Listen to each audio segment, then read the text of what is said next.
Hey guys, if this is your first time tuning in, my name is Rachel, and if it's not your first time, then welcome back to my channel. In today's video, I'm going to be talking about my teen pregnancy when I was 17 and pregnant. So if you guys want to hear about my journey as a teen mom, make sure you keep watching. So this is my baby, my 9-year-old, my giant little baby. So tell them your name, babe. D'Angelo. And how old was mom when I had you? 17. Well, actually, I was 17 when I got pregnant, and I was 18 when I had you. So that would make me 23 now. He's like, whatever. All right, babe. Are you sure you're 23? So that was my baby, you guys. Sometimes I just can't even believe that I'm going to have a 10-year-old. Like, that's just crazy to me. I know that 17 and pregnant probably doesn't seem as scandalous as some of the other stories that you see here on YouTube, where it's like 13 and pregnant, 14 and pregnant. Like, I was still very young. It was still a very difficult situation nonetheless. So I'm going to start at the beginning. So I was 17. I had been in a relationship for about a year, and I thought it was so serious. Like, I thought we were going to be together forever and ever. And I was very young and very dumb, and what I thought to be was love. When we were hitting our 1-year anniversary, I think it was October, I didn't get my period, or whatever. I didn't get my period in November, and then December I didn't get my period, and I was like, crap. So I found out we were pregnant. I told my partner at the time, and he was kind of just like, crap, you know? Like, what are we gonna do? And we kind of just left it at that. So I basically knew about my pregnancy for about 3 months before I said anything, but my mom did have her suspicions, as well as my family members that I was around. So I ended up telling a family member that was kind of like a mother figure. She basically told me that I should get an abortion, and that she would make an appointment for me. And I had an appointment the next day. I just started Googling like abortions, and I started doing the math and seeing how far along I was, and the stuff I found was just horrifying. And I was just like, I don't think I can do that. But I hadn't told my family member yet. And I told her, I was like, okay, so what's this appointment? Like, am I gonna go in? They're gonna check to see like how far along I am, like, I guess see if the baby has a heartbeat, and then I can decide then, right? And she's like, no, this is an appointment to get the procedure done. And I was just like, what? Like, I didn't know that's how things worked. Like, I didn't know that you just made an appointment and went in and got an abortion. I was very upset. I was pissed, and I was like, I'm not going to that appointment. I was like, I can't believe that you would want me to kill my baby. And I think like another week or two went by, and then finally I was like, okay, well, we need to tell my mom. And that did not go well at all.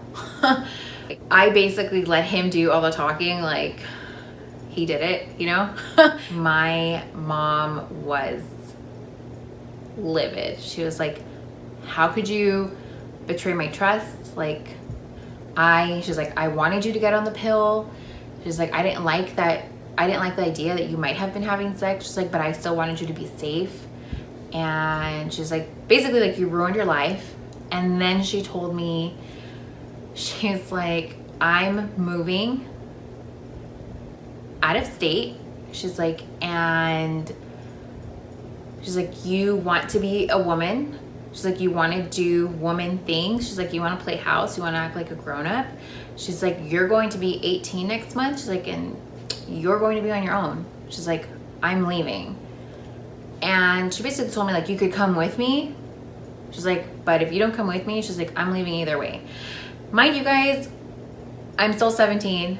I'm barely going to turn 18. I'm still a senior in high school. And my mom's telling me that she's going to leave me. And she did. She was gone in like a month. She wanted me to go with her. And I didn't go with her because I was like, no, like, I'm going to be with this guy forever, and it's us against the world, and if you don't want to help me, then forget you. Basically, what ended up happening is that I got on welfare. We were, at the time, we were living in low-income housing, so they transferred the lease from my mom's name into my name, and there I was, like, another statistic, teen pregnancy, on welfare, on food stamps, living in low-income housing, and going to be a teen mom. By this point, things between my boyfriend and I start to get really bad. We were like in a honeymoon phase, you know, and then kind of the pregnancy happened, and it's just like it all fell apart. I had expectations from him, and I think I had probably set my expectations a little high, but I was just like, you told me we were gonna get married. Like, you told me you wanted to be with me forever. Like, I wanted him to follow through on those things, but we were just kids, you know? Like, how is he supposed to support me when he hasn't even finished high school? I haven't even finished high school. Around like March, we pretty much stopped seeing each other, and we barely talked, me and my boyfriend at the time. I didn't know if we were together. I didn't know if we were broken up. Like, he like just gave me like the cold shoulder, and and according to him, I was putting too much pressure on him, so he just needed his space. So my mom had left me. My boyfriend was non-existent. I'm literally like walking home pregnant, alone, or with my niece that was like a sophomore at the time. And so I had to walk home because I didn't have a car. I didn't even know how to drive. The only type of support system that I had was from my best friend in school and her mom. Like, they just took me in, you know? So I would be at their house all the time. I would be eating dinner over there. I would spend the night. I was pretty much alone because everybody's doing their own thing. And my best friend, like, she's like, girl, she's like, you can just come with me. She's like, so I would go, sometimes I would go home with her. She wanted to make me feel included, and I really appreciate that. Like, she was really the only person that was there for me. Like I said, I didn't have a car, and I didn't know how to drive. So I had a family member that was taking me to my doctor's appointments.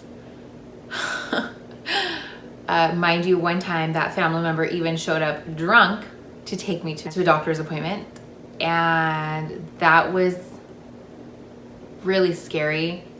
I still remember that like it was yesterday. Like, I remember that trip to the doctors and being like terrified and thinking like, oh my gosh, we're going to crash. Like, guys, I do gotta say that I did not expect for things to go the way that they did at all.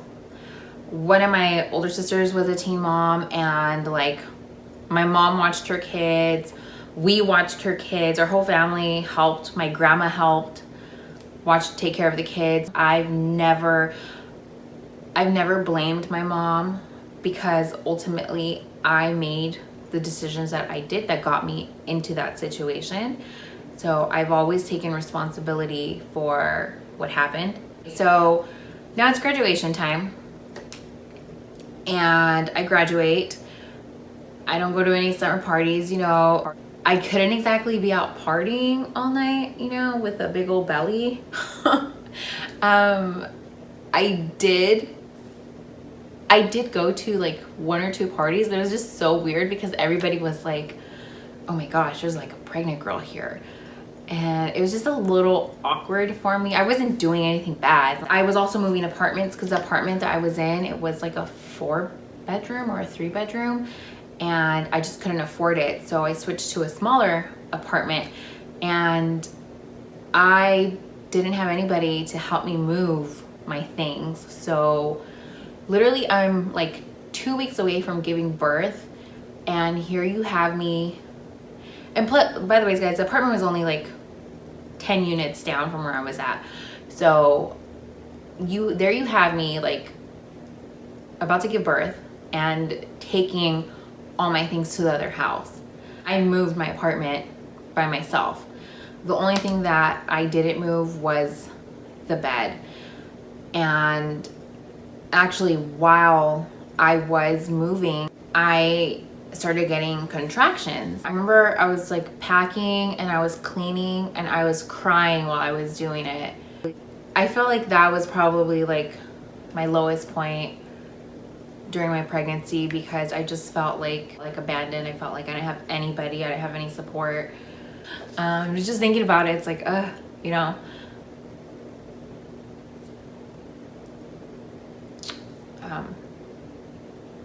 It was hard. And so I started getting contractions while I was moving, and I was pretty much moved out. I was just cleaning up, and my contractions got so bad that I was like, I can't clean anymore. So this was Monday. So Monday night, my contractions were still really bad. And then it's Tuesday. So Tuesday, I told my family member that was there, that lived in the same apartment complex as me, that took me to my doctor's appointments.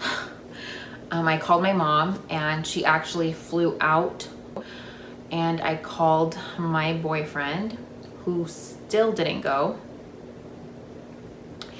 that night. And like I said, this is Tuesday, guys, okay? I had a family member take me out to dinner, like, oh, you know, get your favorite food that you like before you have this baby.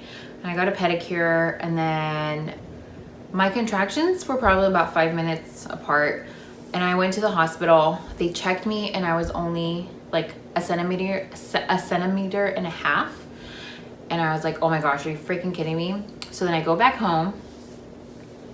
Wednesday, we went to a movie, and my contractions were really bad that I couldn't even really sit down. I was just like moving around. And I remember the movie it was a horror movie. It was The Orphan or something like that. Then we went to the hospital again on Wednesday, and they're like, you're 3 centimeters. Like, you can stay or you can try to labor at home. And you guys, at this point, I had no idea about birth. I didn't do any type of research. So I was just like, okay, but my family member that was there with me was like, okay, well then let's just go home. We go in the next day, and it's Thursday, and they're like, okay, you are at 4 centimeters. They're like, we can admit you, or you can try to see if it labor at home and see if it progresses. I decided to get admitted because I was just in so much pain. My contractions, guys, they were about 3, by this point, let's see, Thursday, they were about 3 to 4 minutes apart. But I've been getting contractions since Monday, and it's Thursday now. So I get admitted, it's about 3 p.m. in the afternoon. My boyfriend doesn't show up until like after I've already been admitted, and I've been there a few hours. And everybody's like, okay, it's gonna happen. It's gonna happen. It's already like midnight and nothing's happened. And they're like, you're like at 5 centimeters. And I was like, please kill me. Like, how is it possible I'm only at 5 centimeters? The good thing is that they did let me walk around. They're like, okay, it's been a few hours already. Excuse me. Like, we can give you some Pitocin to try to get the labor moving faster. And I was like, sure, just give me the Pitocin. Oh my gosh, guys, I felt like I was dying. Like, my contractions got stronger, and I wish I knew then what I know now is that you don't really get a break in between your contractions because technically it's like getting induced. It's like what they give you to make your contractions stronger. I hadn't slept in days, like barely here and there. That whole night I was completely miserable. And then they gave me drugs, which didn't really, well, I asked for drugs and they didn't really, because I didn't want to get an epidural. So I was like, what else can I get? So they're like, oh, we can give you this. It's like, okay, give it to me. So then I got that and I was like, I could still feel the contractions, definitely still feel them, but I just felt like loopy. And then I was pissed off because everybody's like sleeping except for me. I was like, somebody needs to stay awake with me and suffer with me, you know? So then it's the next day, it's the next morning. It's around, I'm gonna say it's about 8 a.m. And they're like, you're at 7 centimeters. And I'm like, how is this possible? Like, how am I not at 10 centimeters? And like I said, it was about 8 or 9-ish. And I was like, I can't do this anymore. I was like, give me the epidural. I was like, just give it to me. Like, I can't take this pain. You guys, getting an epidural is probably the worst thing I could have done. There's just some people where it like works wonders for them. And then there's some people that react badly to it. I was one of those people. When the anesthesiologist came in to give me my epidural, and he was putting it in, he was like, oh, do you feel numb? And right away I started to feel tingly. Like, oh, do you feel numb? I was like, yeah. I was like, I can't feel my legs. I was like, so yeah. And he's like, oh, he's like, well, that happened fast. So I was like, what? It's like, what do you mean that happened fast? Like, that's not normal? He's like, oh, you're okay. And then I was like, okay, guys, I have to go pee. And they're like, oh, we're gonna put in a catheter. And I was like, what? I was like, you guys didn't tell me I wasn't gonna be able to walk? Like, yeah, that is how ill-prepared I was, guys. Like, I just had no idea. So they put in this catheter, which also ended up being horrible because I still had the sensation like I had to go. I couldn't move, guys, and I started to have panic attacks. Like, I couldn't breathe. I was freaking out. I was hyperventilating, and like I was gonna punch somebody. I was gonna punch somebody in the face, like a nurse, whoever the hell it was. Like, they got this close to me, I was like, I'm going to punch you guys. And then I started throwing up because of the drugs I had had, for all the crap they were giving me. I started throwing up. So it was horrible. Okay, and this was like about 8:30. About 11, I started feeling a lot of pressure. They're like, you're 10 centimeters, it's time to push. And then I feel like just everything was just going fast and slow at the same time. Then they kept telling me like, push when you feel a contraction. I can't feel the contractions. I was like, I'm paralyzed. Like, and then the machine that shows your contractions was like way back there. So I was like, how am I supposed to know when I'm feeling a contraction? So I was just pushing, And about 15 minutes later of pushing and feeling like I'm going to die, he comes out. I just thought he was the ugliest little baby with an alien head. But I just melted. But I remember the doctors, the first thing they said when he came out was like, oh my gosh, he has dimples. And then they said he was a boy. And then they said he had a weird shaped head.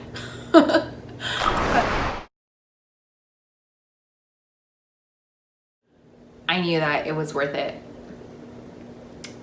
And it has been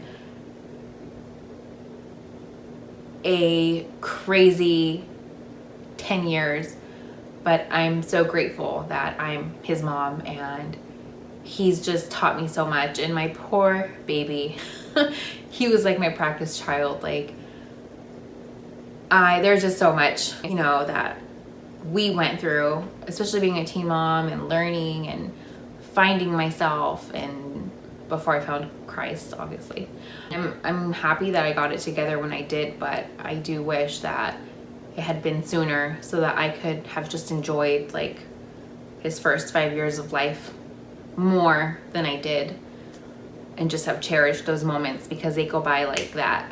That is my story, being 17 and pregnant. That was definitely a trip down memory lane. I didn't think I would get emotional, but if you guys enjoyed the story, make sure that you give it a thumbs up and don't forget to subscribe. Bye guys, thank you for watching.